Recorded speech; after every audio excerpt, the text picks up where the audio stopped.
Good afternoon, ladies and gentlemen. We are here at the Drury Hotel in Pittsburgh, Pennsylvania for the Applied Geography Conference 2023, Building Community Connections.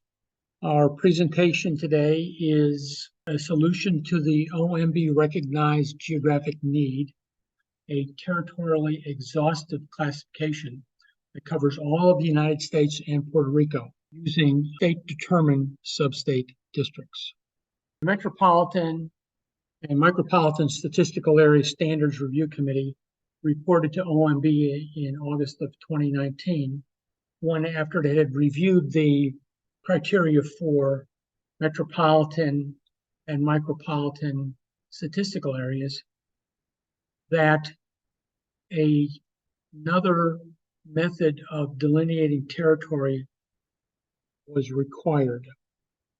The problem, as shown in the underlined text, is that of the 3,142 counties in the United States, 1,180 are in the 384 metropolitan statistical areas, and 606 counties are in the 542 micropolitan statistical areas. However, that does not cover all counties in the United States. 1,302 counties are outside the classification, or 41.4% are not included. Why is this a problem? The committee noted that there is significant demand for territorially exhaustive classifications, both inside the federal statistical system to undertake statistical activities such as collecting, tabulating, and publishing federal statistics, as well as outside the federal statistical system. But the county layer, the MSA layer, does not cover the whole country as the county and county equivalent or the state systems do.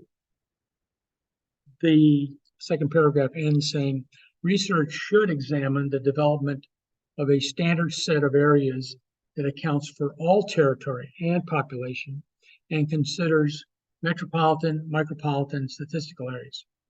The committee recommends that OMB launch a research effort into delineating statistical areas for the entirety of the United States and Puerto Rico. So this presentation is of a solution to that challenge. But first, let's look at the problem a little more closely. Metropolitan area delineations were standardized in 1949, and housing and labor force commuting has led to the expansion of those territories, the addition of counties to a metropolitan statistical area. So here we have the 1950 map.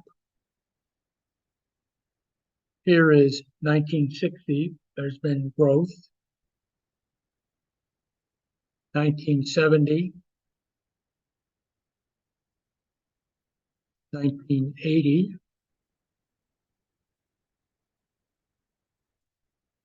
we're jumping ahead to 1999.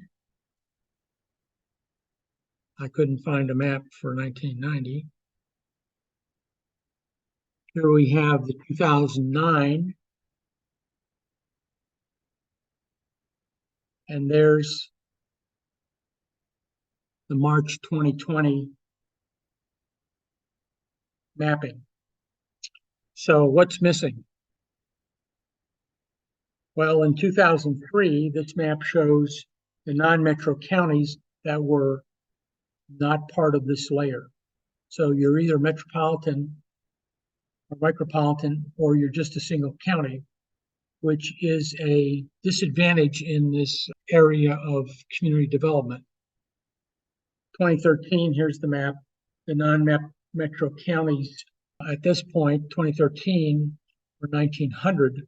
So more and more counties are added to a metropolitan statistical area as they become the fringe where the drive to qualify labor force finds housing. And here's the non-metro county map as of 2023. So there's still quite a bit of territory that is not covered, and this is the single layer problem. Here's a map that shows two single layers that exist. The states and Puerto Rico is a single layer, and then the counties and county equivalents are also a layer that's uniform across the country. What's missing is that middle layer. So could a set of state designated sub-state districts be the third, quote, territorially exhaustive classification? I believe it can. Now here's a rather old map that was done in the 70s that shows the states with sub-state districts, which were initially proposed in the 60s and 70s as a means for economic development, but every state did not organize a complete system. Most, however, were implemented, and every state uses sub-state districts to some degree. State agencies define sub-state districts in order to manage resources and implement programs. All jurisdictions are covered unless a program is not statewide. Offices and facilities for districts may be in every county or serve a multi-county area, or an office in the state capital may be used. So staff travel is as needed. The district composition may change regularly or be permanent. Sometimes Department of Transportation districts are fairly well set. Administrative groups representing local governments, committees, or commissions can exist when required. The Planning District Commission that I worked for in Virginia had a local commission where the representatives were appointed by local governments. Different states have different systems, and these territories are very useful, and they're based on multiple counties. So the use of sub-state districts for economic development was a recommended strategy of the Southern Growth Policies Board in the 70s. They were also studied by the Federal Advisory Commission on Intergovernmental Relations, ACIR. A state's planning and economic development districts could be useful. Most have a complete system. Names vary. But what would be the process for identifying the sub-state districts for any particular state? Well, in my proposal, each state would be asked to identify a single grouping of county equivalents, or municipalities as their set of standard sub-state districts for the new census single layer. The county form may in fact be considered the original sub-state district, although some states have eliminated use of the county, but that is solvable. The states, when they're faced with this decision, may use an existing functional set like the planning and development districts or departments such as transportation, health, etc. A new grouping or modification of an existing grouping may be developed to enable greater coordination among state agencies. Districts may be single county or multi-county as the state determines. Now, the Virginia experience may be helpful in understanding how more benefit can come from this common administrative tool that is apparently uncommon. In 1968, the Virginia Area Development Act led to the delineation of 22 sub-state planning districts. The goal had been to come up with 20, but the localities weren't able to agree on their placement enough to achieve that goal. So later on, 2 of the districts were consolidated to become the Hampton Roads district. But again, these building blocks are based on counties, and the Virginia system was very flexible in that a locality could be a member of two planning districts if economic or other considerations cause them to look over their borders in more than one direction.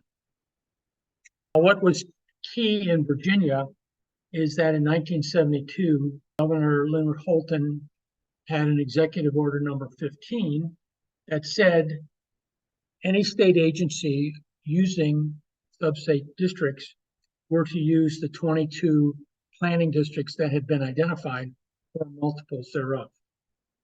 And this simple process led to data alignment that made multi-jurisdictional planning relatively easier than in other states. And I speak from direct experience here. So has that alignment of local governments and state agencies to the Virginia substate districts generated any measurable benefit? The 1960 to 2020 statistical data on total income by state and its rank compare essentially all states before regional planning became statewide. Some states were doing it in the 50s. What we see is that those in green were the states that advanced in their position. Virginia went from 14th to 11th in net earnings in the United States. Those in yellow held their position, while those in the orange band dropped. They have lower position of income, so their income growth lagged, relatively speaking. Again, the Southern Growth Policies Board had recommended the use of substate districts, and many of the states already had them. So when we look at our graph here, that Georgia, Florida, South Carolina, Tennessee, Virginia, North Carolina, and Arkansas managed to grow in their position.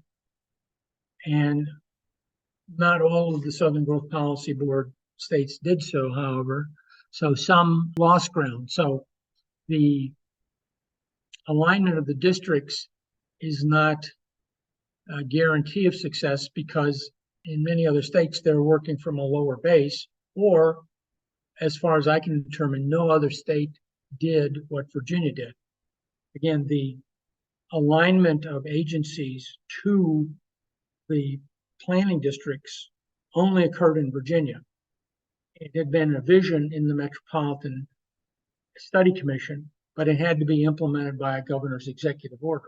We're going to go ahead and look a little more at what the Virginia experience offers.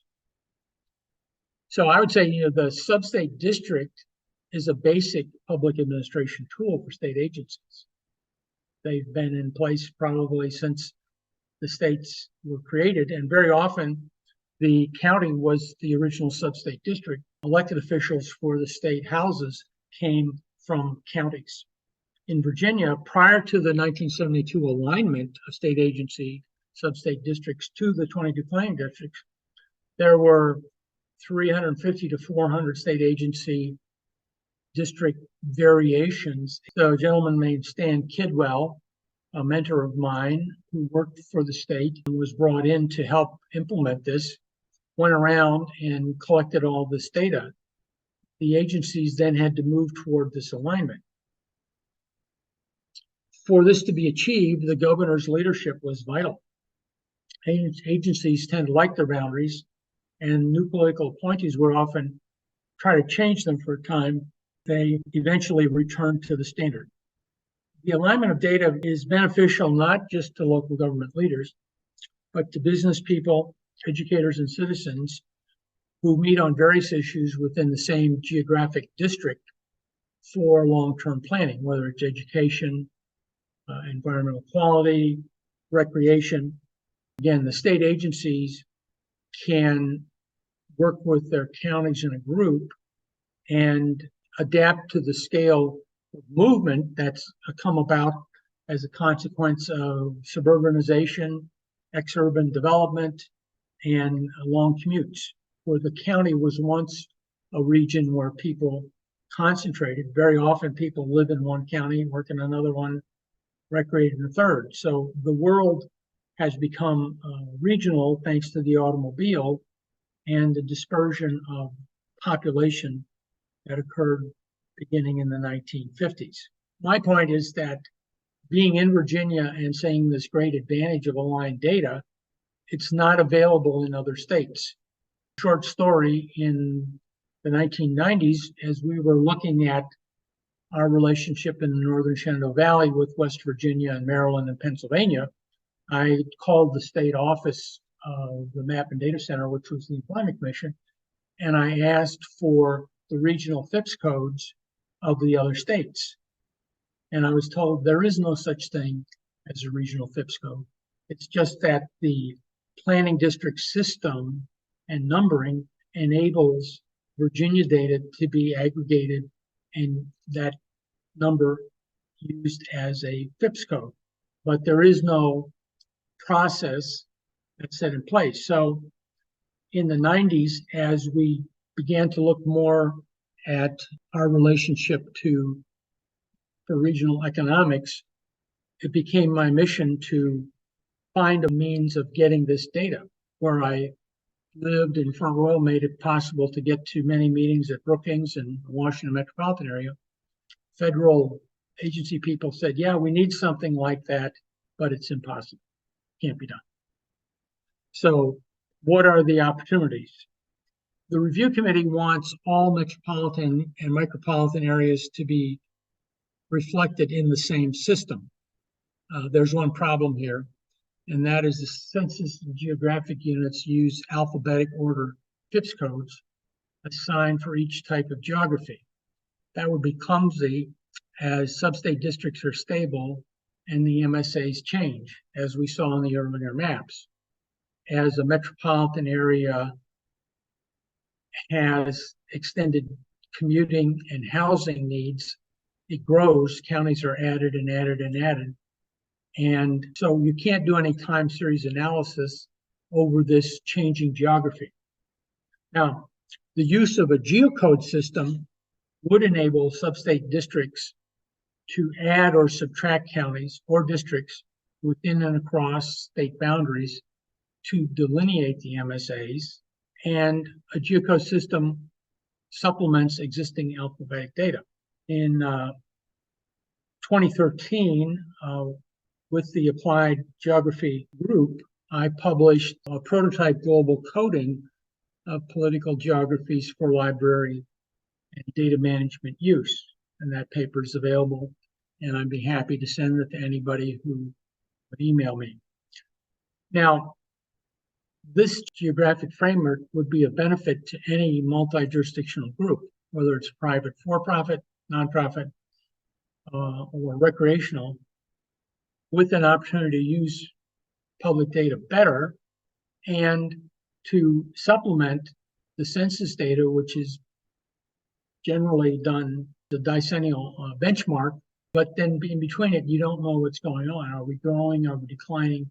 So state administrative agency records are very useful indicators of what's happening in your particular territory. Sampling requirements for small populations limits census data use, and the lack of data for the non-metro area is a concern of the review committee. If you don't have good data, it's very difficult to plan.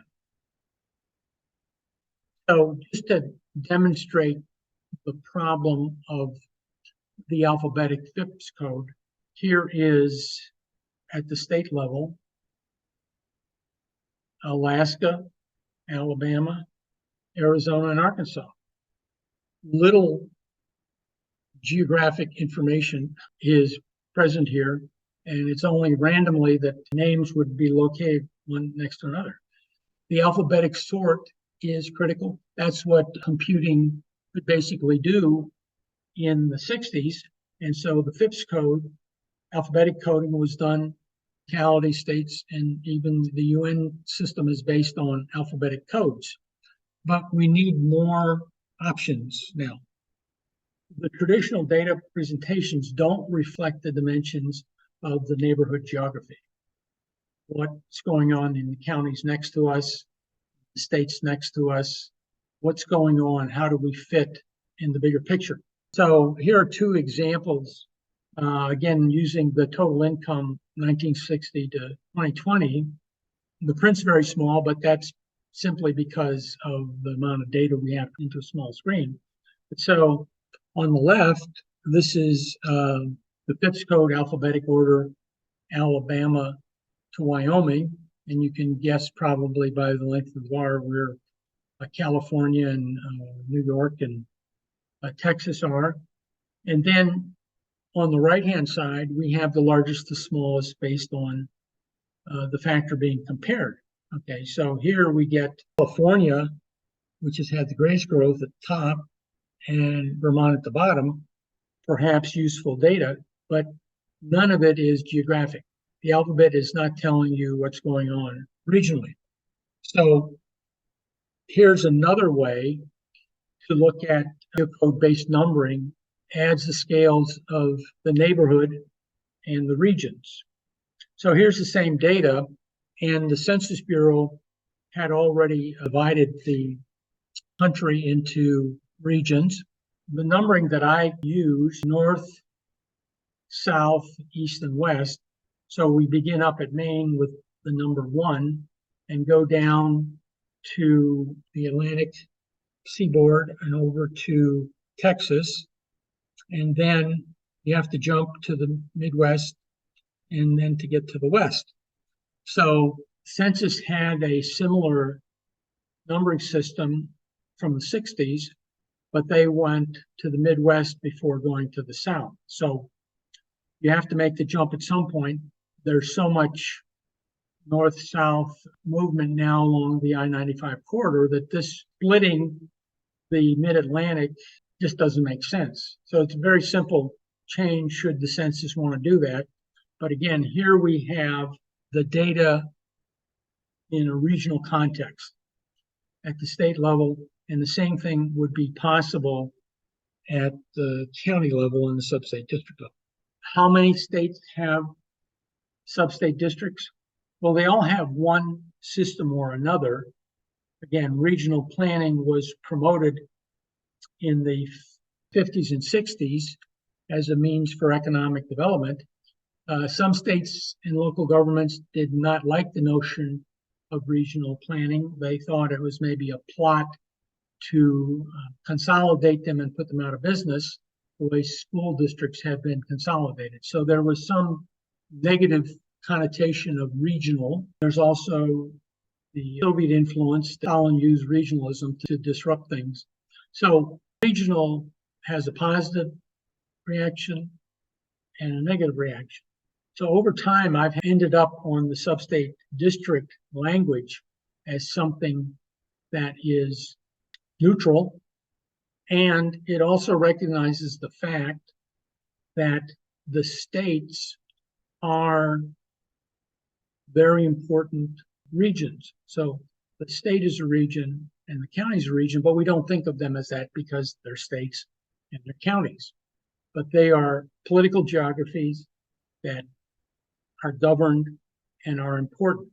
So the state, which, as my European friends said, it's simply a semi-autonomous region, but I don't think anybody in the United States wants to hear that they're a state. Oh, this is our semi-autonomous region. No, we're a state and we have counties, and then things happen at scales in between that. But it's the whole state is the identity that's critical. So let's take this quick map tour, starting in Maine, and we're going north to south and then east to west as needed or as makes sense. It's not a rigid rule. So Maine and New Hampshire, Vermont, and Massachusetts. Massachusetts developed its regions in the 50s, I believe. You have Rhode Island, which has 4 counties. How they deal with that in substate district would be interesting to find out. Connecticut, which did away with its counties long ago, has come back to planning regions that are comprehensive and made up of all the municipalities.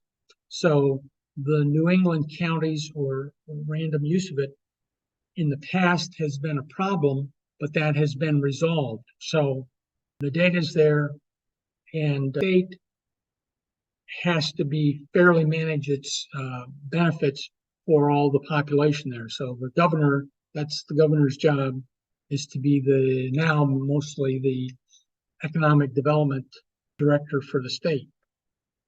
New York has rather large regions, and it's incomplete, although they've come to something now with economic development. New Jersey has few regions. These are travel regions based on counties. So it would be New Jersey's decision to say, okay, this is how we want to do things. Pennsylvania has rather large planning regions, which may or may not be adapted in a proposal like this. And Delaware, which only has 3 counties, the benefit here is that the geocode would put them in geographic order instead of alphabetic order, because the counties, Newcastle, Kent, and Sussex, alphabetically don't match the geography, which is normal. Maryland has a number of tri-county regions complete, but doesn't use them that much. District of Columbia, we don't. We got 1 region, we're in good shape there. Virginia here, showing another variation on the map where it started out with 22, and when regions 20 and 21 were consolidated, they were numbered as 23. So the sub-state regions 21 and 20 still exist. So again, you have this ability to combine and as needed for whatever you happen to be doing. West Virginia has a complete system. North Carolina, South Carolina, we're getting into the southern state. Georgia, which was an early user of regions from a rural base for economic development, and they've had to modify their sub-state districts over time. Florida, Kentucky, Tennessee, Alabama, Mississippi, Louisiana, Arkansas, Oklahoma, and Texas. Texas had to subdivide regions. So again, the way the state defined a region over time, you have to adjust that. So in the sub-state district model, they would identify a set of counties as their sub-district base, and then you can add or subtract to that as needed for whatever program you happen to be doing. Michigan, again, an early developer of multi-county regional planning in the 50s, has a system. Ohio never got a complete system. There was some resistance to the regional image. And so the stronger the counties are, the maybe more they feel they can do it on their own, and the state should just send us money and we'll take care of it. Thank you very much. Indiana, also a place that the regional multi-county idea didn't land that well. They do have some state districts. So again, it's Indiana's decision to determine how would a sub-state district data set serve us best. Illinois, a little complicated as well. Again, they'll figure it out. And Wisconsin, you have a case where Wisconsin has almost a complete system. The areas around Dane County, Madison, counties can be quite strong, and they just didn't want to become part of a regional system. So again, the regional idea can be problematic. And so, but we're just going to go sub-state district and then let that sort itself out as programs require. Minnesota has a complete system. North Dakota, South Dakota, there's something there. Iowa, Nebraska, Missouri, Kansas, Montana, Wyoming, Idaho, Nevada, Utah, Colorado, New Mexico, Arizona, Alaska, Washington State, Oregon, California, again, has a lot there. Let them sort it out. What's the best sub-state district that will serve the data sets that they need? In Hawaii, a case where the counties are the islands, alphabetically would not be geographic relationships of the islands. So we're again back to this beautiful map showing the US all at once. So what's the practical value of this solution? Well, no new data collection is going to be needed. It's already there. The historical data sets can be generated for each sub-state district as well as for the MSAs, because an MSA is going to be adding counties. Again, the county is the fundamental building block, and if we go with a sub-state district with a geocode where you can add and subtract counties to get the district or the region that matches the planning issue, then you'll have the territory and the political geography known that's required for the solution. The geocodes do place the jurisdictions in spatial order, and the tabular data then reflects the geography. You see your data next to your neighboring jurisdictions, whether that's at the county or state level. So here's the issue part, that the geocode will give you the custom region to match the issue. And so watersheds very often are multi-district. They may be within the state or multi-state. Potomac Shenandoah River Basin covers Pennsylvania, Maryland, Virginia, and West Virginia. And working on the pieces of it in the whole together takes these different scales. So the people at the local level are concerned, have to manage the riparian buffer and things like that to get the full effect in the full watershed.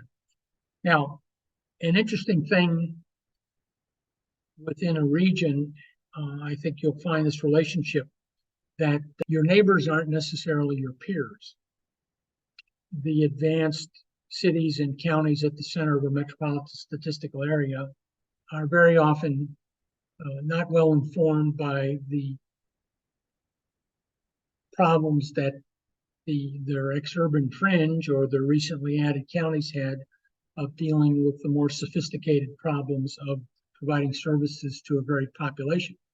So their peers are other metropolitan counties or large cities across the country. The scale of the community is important so that problem solving is done on a peer basis, and you can look for peers throughout the country to get some understanding of how problems were dealt with.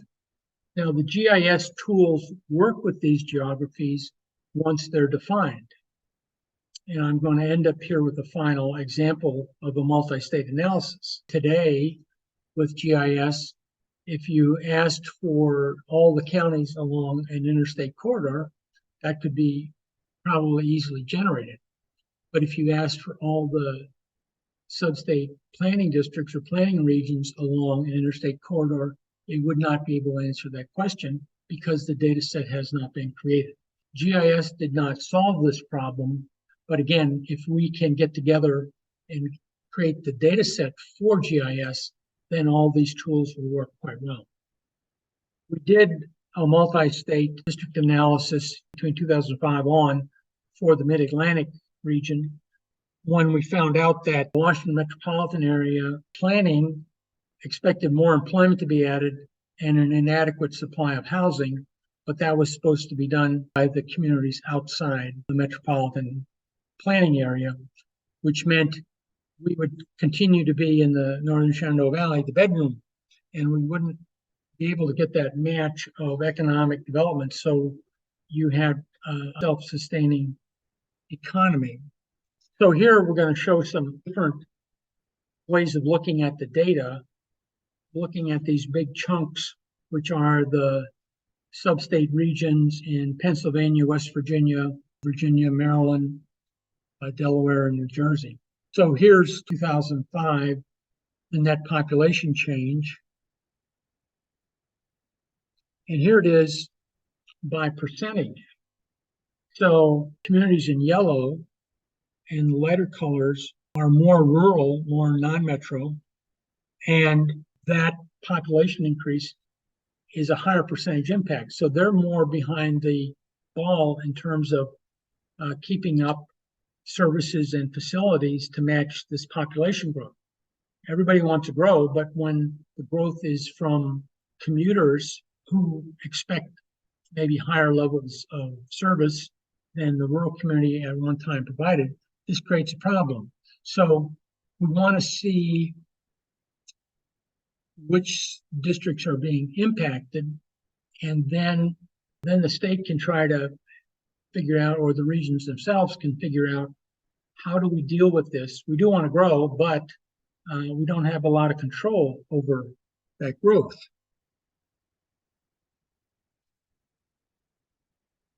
This is a mode of analysis that I came to adopt in Northern Shenandoah Valley, because when your development is occurring outside of the towns and cities on large lots, you have the loss of rural character. It's a beautiful mountainside, and then there's one house built there, and your scenic view is gone. So the countryside with very little development was losing its character.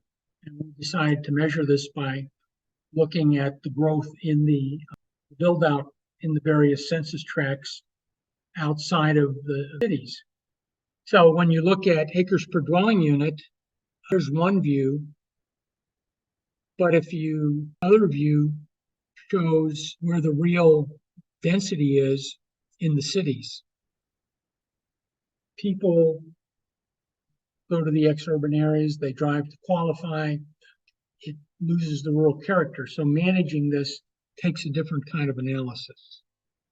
So here we're back to the base map, where, again, the SubState district analysis is a tool that helps states, and it also helps states within their regional context. And so I think this will solve the problem. This is my contact data. I hope you've gotten something out of this presentation. And if you're interested, please contact me through the addresses that are indicated here. Thank you very much. And thank you to the Applied Geography community for giving me an opportunity to make this presentation.